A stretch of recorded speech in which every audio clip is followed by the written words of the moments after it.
నియోజకవర్గంలో ఏలేరు కాలువ ఉధృతంగా పొంగడంతో పిఠాపురం నియోజకవర్గంలోని 3 మండలాలు కూడా ఇప్పటికే జలమయమైన పరిస్థితులు చూసాం. ఈ నేపథ్యంలోనే పవన్ కళ్యాణ్ ఇంటి స్థలం కోసం కొనుగోలు చేసిన స్థలం కూడా పూర్తిగా నీట ములగడం అయితే విజువల్స్లో క్లియర్గా చూస్తున్నాం.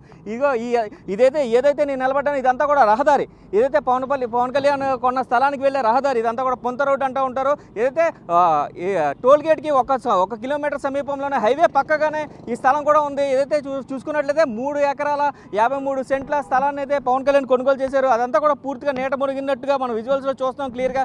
ఇదంతా కూడా కాలువ, ఈ పక్కన ఉన్న కాలువకి గండి పడడంతో ఇదంతా ఈ నీరంతా కూడా ఈ పక్కన ఉన్న పొలాల్లోకి స్థలాల్లోకి ప్రవేశించడం జరిగింది. ఈ నేపథ్యంలోనే పవన్ కళ్యాణ్ కొన్న ఇంటి స్థలం కూడా పూర్తిగా నీటి జలమయమైంది. చూసుకోవచ్చు మనం విజువల్స్లో క్లియర్గా చూడొచ్చు. ఎక్కడ కాలువ ఉంది, ఎక్కడ సైట్ ఉంది అనేది కూడా క్లియర్గా కనిపించని పరిస్థితి.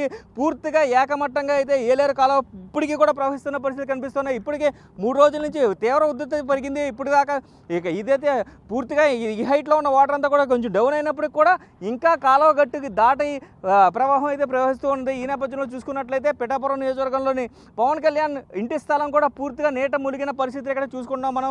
పవన్ కళ్యాణ్ ఏదైతే ఇల్లు కొట్టుకుని ఇక్కడే పార్టీ కార్యాలయాన్ని కూడా ఏర్పాటు చేద్దాం అంటూ కూడా భావించి ఇక్కడ సైట్ని కొన్నారో. చూసుకుంటే పిఠాపురానికి గొల్లప్రోలికి మధ్యలో ఉన్న టోల్ గేట్కి అతి సమీపంలో 1 కిలోమీటర్ సమీపంలోనే పవన్ కళ్యాణ్ ఇంటి స్థలాన్ని కొనుగోలు చేశారు. ఇదైతే పూర్తిగా నీట మునిగిన పరిస్థితి పిఠాపురంలో కనిపిస్తున్నాయి.